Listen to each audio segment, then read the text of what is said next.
इससे पहले वाले लेसन में हमने बात की थी कि कैसे ब्रिटिशर्स ने इंडिया में इंडिगो का प्रोडक्शन स्टार्ट किया, क्यों उन्होंने इंडिया में इंडिगो का प्रोडक्शन स्टार्ट किया, और इंडिगो जो नील की खेती का उतना महत्व क्यों था, ब्रिटेन में या यूरोपियन मार्केट में उसकी डिमांड क्यों थी, और साथ साथ जब बाकी सारे प्रदेशों से अमेरिका, ब्राज़ील और बाकी सारे देशों से इंडिगो प्रोडक्शन जो है आना क्यों बंद हो गया, और उसके बाद कैसे वो how Britishers turns to India, ये टॉपिक था। ब्रिटेन टर्न टू इंडिया, कैसे ब्रिटेन ने अब इंडिया पर ध्यान लगाया और इंडिया से इंडिगो प्रोडक्शन स्टार्ट किया। फिर कैसे हमने बात की थी कि 1788 में जहाँ 30% इंडिगो का जो टोटल इंपोर्ट होता था ब्रिटेन में, वो इंडिया से जाता था। 1810 तक आते आते वो लगभग लगभग 95% तो हो गया, मतलब सारा का सारा इंडिगो का प्लांटेशन इंडिया में ही होने लगा।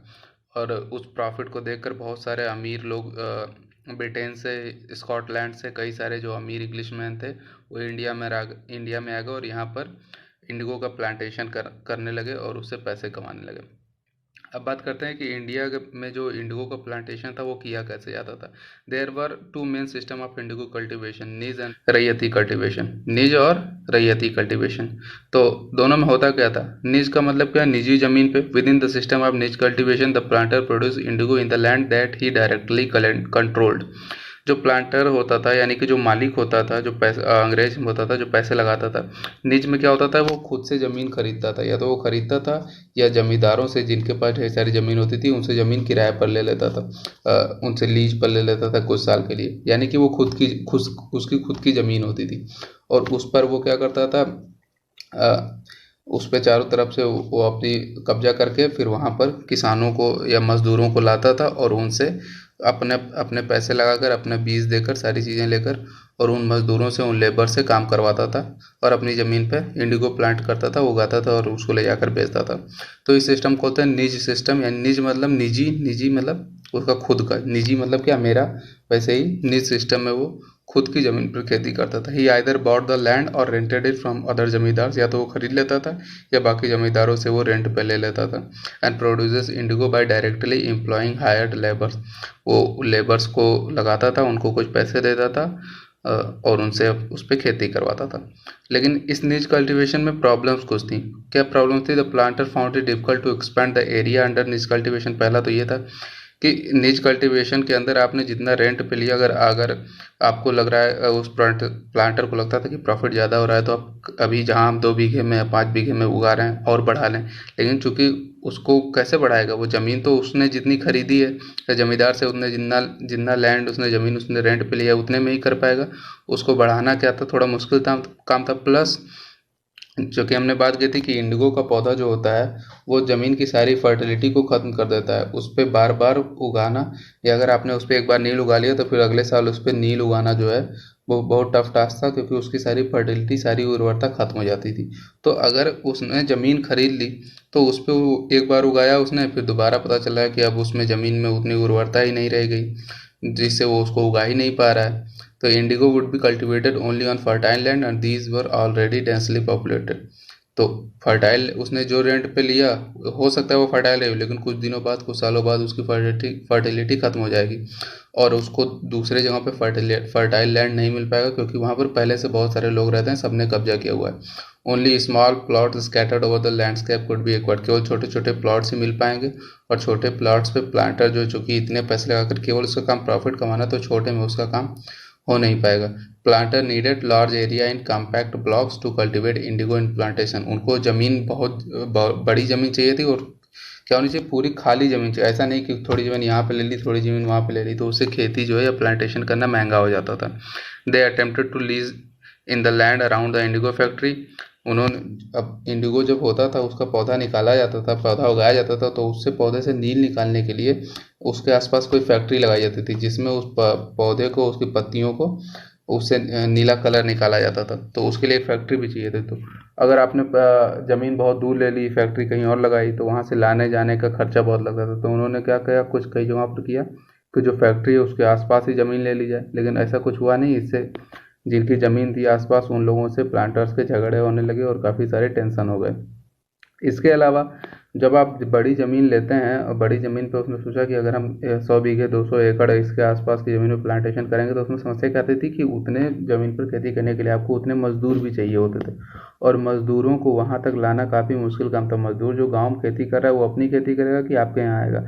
अगर बारिश का मौसम है तो उसका खुद की ज़मीन पे खेती करेगा, वहाँ जब उसको वहाँ पर काम है तो यहाँ पर उनको लेबर्स की शॉर्टेज होती थी। A large plantation requires a vast number of hands to operate, काफ़ी ज़्यादा लोग चाहिए होते थे ऑपरेट करने के लिए।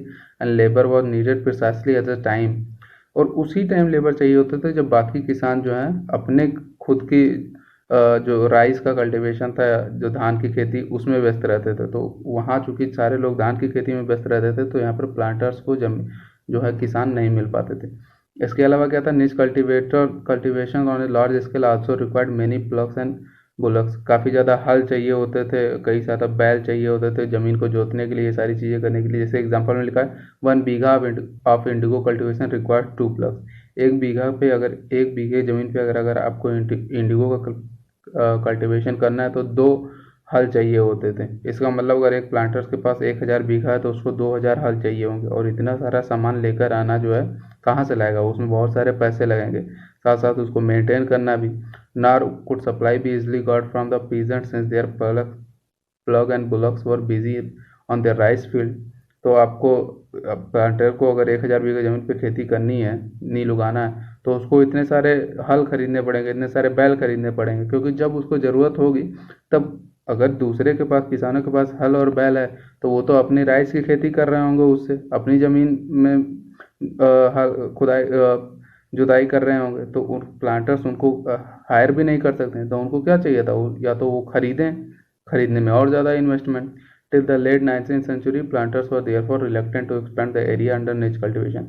तब 19th सेंचुरी के स्टार्टिंग तक आते आते उन्होंने क्या सोचा कि निच कल्टीवेशन में एरिया जो है वो बढ़ नहीं रहा है और इसमें फ़ायदा नहीं हो रहा है, तो उन्होंने निच कल्टीवेशन को छोड़ना स्टार्ट कर दिया। Less than 25% of land producing Indigo were under this system, केवल 25%, उससे भी कम ज़मीन जो है अब केवल जो जहाँ पर इंडिगो उगाया जाता था वो निज सिस्टम में थी, मतलब खुद की ज़मीन खरीद कर। इसके बाद उन्होंने दूसरा सिस्टम स्टार्ट किया, उस दूसरे सिस्टम को बोलते हैं ryoti system. The rest was under an alternative mode of cultivation, the ryoti system. अब रैयती सिस्टम क्या होता था? रैयत का मतलब हमने बात की थी कि रैयतवाड़ी में, रैयत मतलब क्या होता है? किसान होता है। इस सिस्टम में क्या हुआ, उन्होंने क्या किया, planters force the ryot to sign a contract and agreement at time they pressurise the village headman to sign the contract on the behalf of रैयत।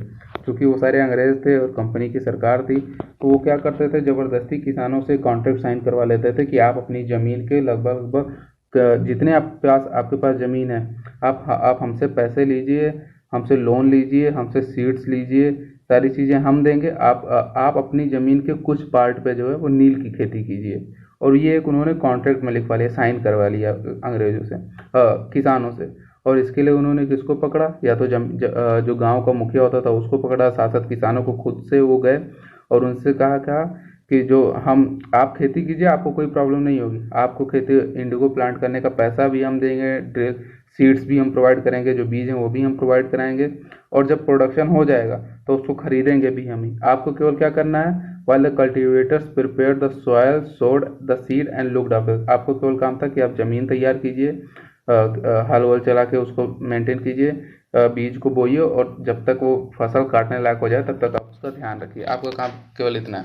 इस व्यवस्था को बोला गया रैयती व्यवस्था, यानी कि किसानों से कॉन्ट्रैक्ट लिए। अब इससे उनको नीच में जो प्रॉब्लम्स होती थी उससे बची। अब उनको खुद की ज़मीन नहीं खरीदनी है, खुद जो अगर किसान जो है वही खेत तैयार करेगा, वही उगाएगा, वही देखेगा, तो यानी कि किसान अपना जो है हल यूज़ करेगा, अपने बैल यूज़ करेगा।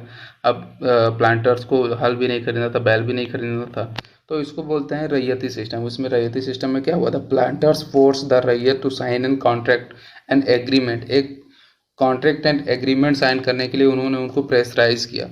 और उस कॉन्ट्रैक्ट में क्या लिखा था, इस कॉन्ट्रैक्ट में लिखा था कि हम आपको लोन देंगे इंडिगो कल्टीवेशन करने के लिए, आपकी ज़मीन के Indigo on at least 25% of the area under his holding, जो जितनी भी ज़मीन उसके पास है उसके मिनिमम 25% एरिया पे तुमको इंडिगो प्लांट करना है।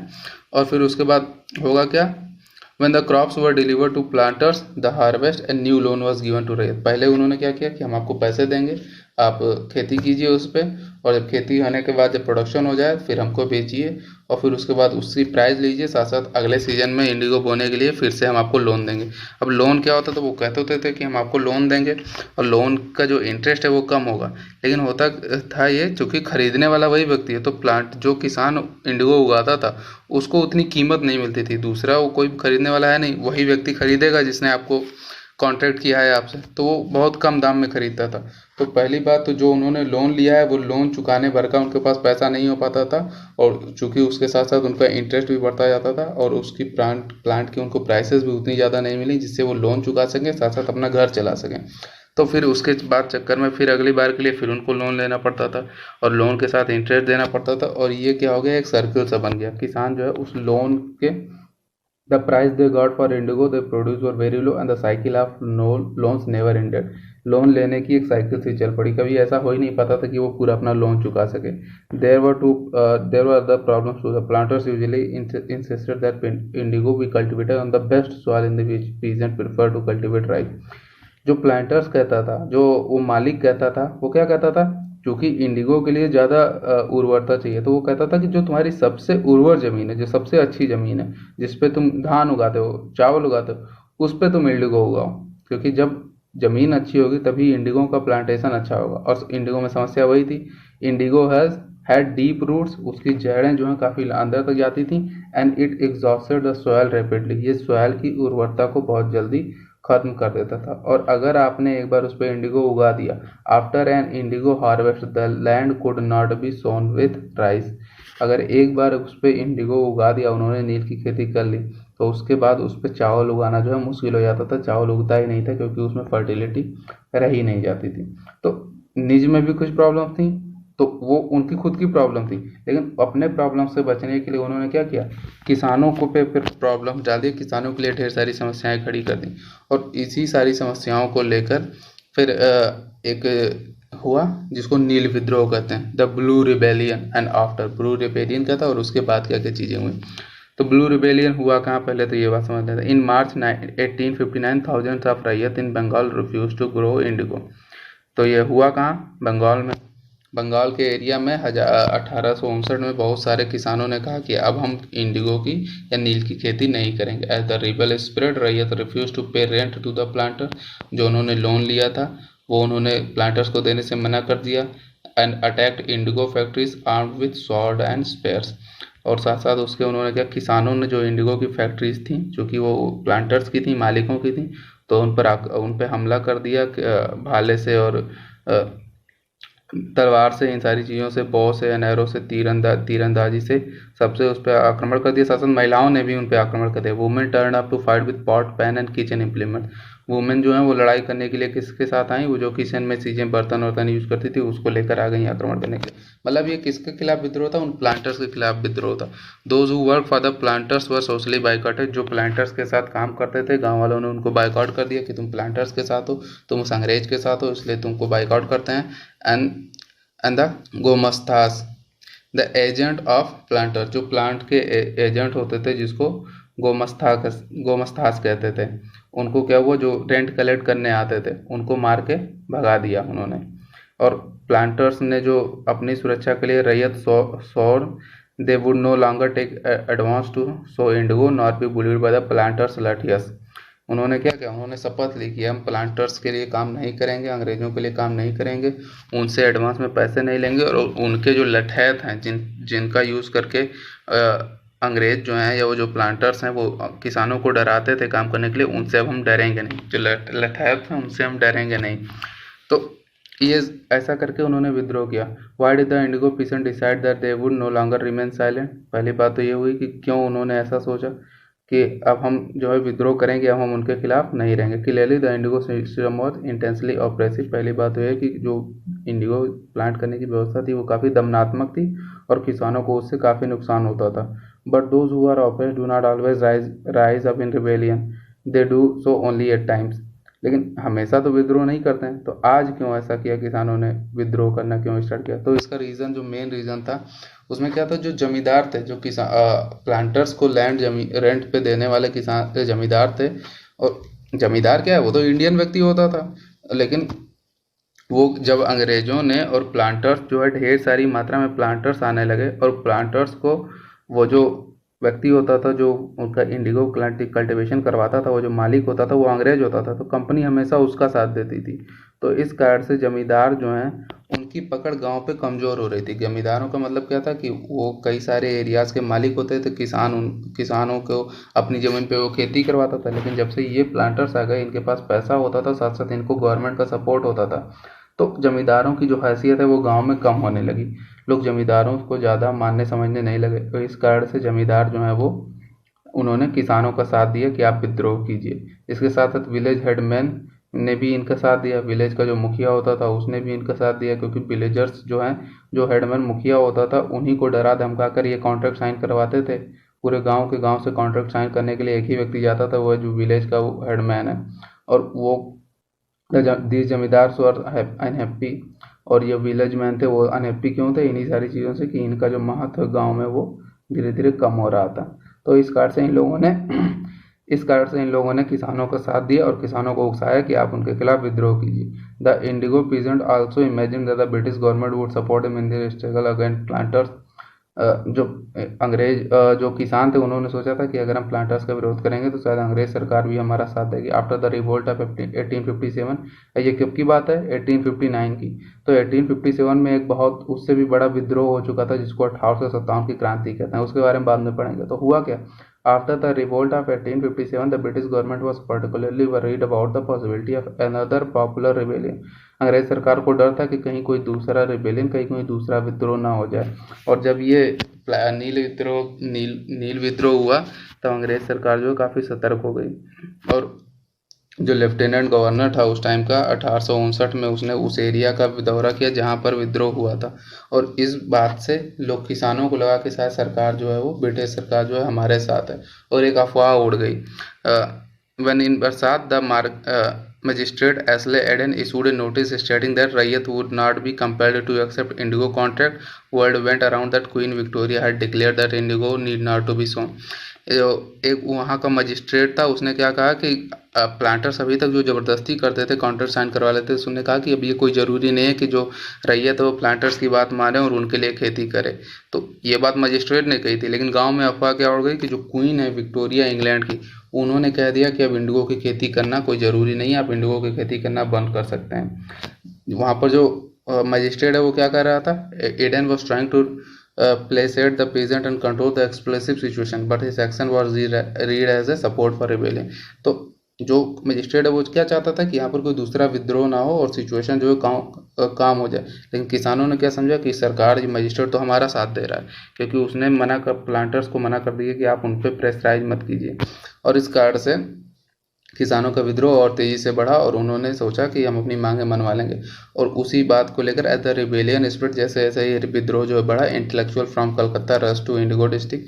जो कलकत्ता शहर में रहने वाले जो बुद्धिजीवी लोग थे, जो स्वतंत्रता सेनानी लोग थे, जो देश को स्वतंत्र करवाने की और अंग्रेज़ों का विरोध करने के लिए पेपर्स में लिखते थे, अंग्रेज़ों का विरोध करने के लिए कविताएँ कहानियाँ लिखते थे, या अंग्रेज़ों का विद्रोह करने के लिए भाषण देते थे, मतलब ऐसे लोग जो देश को अंग्रेजों से स्वतंत्र करवाना चाहते थे, ऐसे इंटेलेक्चुअल जो है वो इंडिगो जहाँ पर विद्रोह होता वहाँ गए।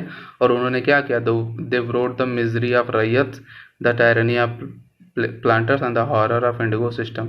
उन्होंने इस इंडिगो सिस्टम का विरोध किया और उसके बारे में पेपर में लिखकर जनता को जागरूक किया। साथ साथ प्लांटर्स ने जो भी किसानों पर जुल्म किए थे उन सारी बातों को अपने जगह पे अपनी पेपर में, अपने किताबों में लिखा, और इससे अंग्रेज़ों की उन्होंने काफ़ी निंदा की। Worried by the rebellion the government brought in the military to protect the planters from assault. अब अंग्रेज़ों ने क्या किया? चूँकि जो प्लांटर्स थे वो भी अंग्रेज थे, तो अंग्रेजी सरकार कंपनी ने सेना बुलवा ली कि कहीं किसान विद्रोह में प्लांटर्स को, उन अंग्रेज़ों को कोई नुकसान न पहुँचाएँ। And set up an indigo commission to inquire into the system of indigo production. और एक समिति बनाई जो इस बारे में विचार करेगी कि क्या इंडिगो जो प्लांटर्स हैं वो जुल्म कर रहे थे या नहीं कर रहे थे, या जो भी क्यों कारण से विद्रोह हुआ। Commission held the planters guilty. Commission ने क्या कहा कि अपने फैसला दिया कि प्लांटर्स जो हैं, जो व्यक्ति हैं जो काम ऐसा करवा रहे थे, वो गिल्टी हैं। They criticise them for the coercive method they used with indigo cultivation, उन्होंने उनके मेथड्स को क्रिटिसाइज किया जो जिसका यूज़ करके वो किसानों को परेशान करते थे। It declares indigo production was not profitable by ryot, और ये बात उन्होंने बताई कि किसान प्लांटर्स के लिए तो बहुत फ़ायदा था लेकिन किसानों को उससे कोई फ़ायदा नहीं हो रहा था। कमीशन ने कहा, वो जो अधिकारियों की समिति बनी थी उसने कहा कि जो पहले के कॉन्ट्रैक्ट हैं आप उसको पूरा कर दीजिए, रैयतों से कहा, जो आपने पिछले साल साइन किए थे, और इसके आगे आपको कोई ज़बरदस्ती नहीं है, आप चाहें तो इंडिगो का प्लांटेशन करें और ना चाहें तो ना करें। तो ये सारी चीज़ें हुई इंडिगो रिबेलियन के बाद, मतलब यहाँ पर इंडिगो रिबेलियन जो रैयत थे उन्होंने अंग्रेज़ों से अपनी बात मनवा ली और इंडिगो प्लांटेशन करना छोड़ दिया। कहाँ पर? बंगाल में। After the revolt indigo production collapse in Bengal, Bengal में अब इंडिगो प्रोडक्शन खत्म हो गया, कोई इंडिगो का नील की खेती कोई करना नहीं चाहता था। But the planters now shifted their operation to Bihar. अब क्या हुआ, प्लांटर्स ने बंगाल छोड़कर कहाँ वो शिफ्ट हो गए, बिहार में शिफ्ट हो गए। बिहार के एरियाज में उन्होंने ऐसा करना स्टार्ट कर दिया। With the discovery of synthetic dyes in late 19th century their business were severely affected but yet they manage to expand production. 19th century के लास्ट तक आते आते सिंथेटिक जो कलर डेवलप हो गए, ऐसे कलर जो फैक्ट्रीज में बनाए जाते थे आर्टिफिशियल रूप से। अभी तक का कलर क्या था, नेचुरल था, पौधे से निकाला जाता था, लेकिन अब जो है मशीनों में कलर्स बनने लगे, सिंथेटिक कलर्स बनने लगे, जिसके कारण से अब इस नील की ज़्यादा डिमांड मार्केट में रही नहीं, नील की ज़्यादा डिमांड मार्केट में नहीं रही, लेकिन फिर भी कहीं ना कहीं थोड़े बहुत एरियाज में इंडिगो प्लांटेशन होता रहा, और ये बिहार में हो रहा था उस टाइम। तब ये सिस्टम, फिर उसके बाद जब महात्मा गांधी आए, when Mahatma Gandhi returned from South Africa, a peasant from Bihar persuaded him to visit Champaran and see the plight of indigo cultivation there. Mahatma Gandhi visited in 1917 marked the beginning of Champaran movement against indigo plantation. इसके बाद अभी बंगाल का blue rebellion था, ऐसे ही फिर 1917 में चंपारण का एक विद्रोह हुआ जहाँ पे बिहार में इंडिगो कल्टीवेशन के खिलाफ विद्रोह हुआ था, प्लांटर्स के खिलाफ, और उसके बाद बिहार में भी इंडिगो का प्लांटेशन 1917 के बाद बंद हो गया, और इंडिगो जो खेती की जाती थी इंडिया में वो पूरी तरीके से बंद हो गया। यहाँ हमारा ये चैप्टर समाप्त होता है कि कैसे जो किसान थे, कैसे अंग्रेज़ों ने कंट्री साइड में विलेजेस में अपना जो है शासन स्टार्ट किया, उन्होंने कौन कौन से लैंड रेवेन्यू के टेक्निक्स लगाई, प्लस कैसे विलेज का उन्होंने यूज़ करना स्टार्ट कर दिया क्रॉप्स फॉर यूरोप के लिए, यूरोप में जिन फसलों की डिमांड थी उसको प्रोड्यूस करने के लिए, और उसमें हमने एक देखा इंडिगो का कैसे उन्होंने प्रोडक्शन स्टार्ट किया, कौन कौन सी टेक्निक्स थी, और कैसे इंडिगो प्रोडक्शन ने विद्रोह किया, इंडिगो प्रोड्यूसर ने कैसे विद्रोह किया उनके खिलाफ।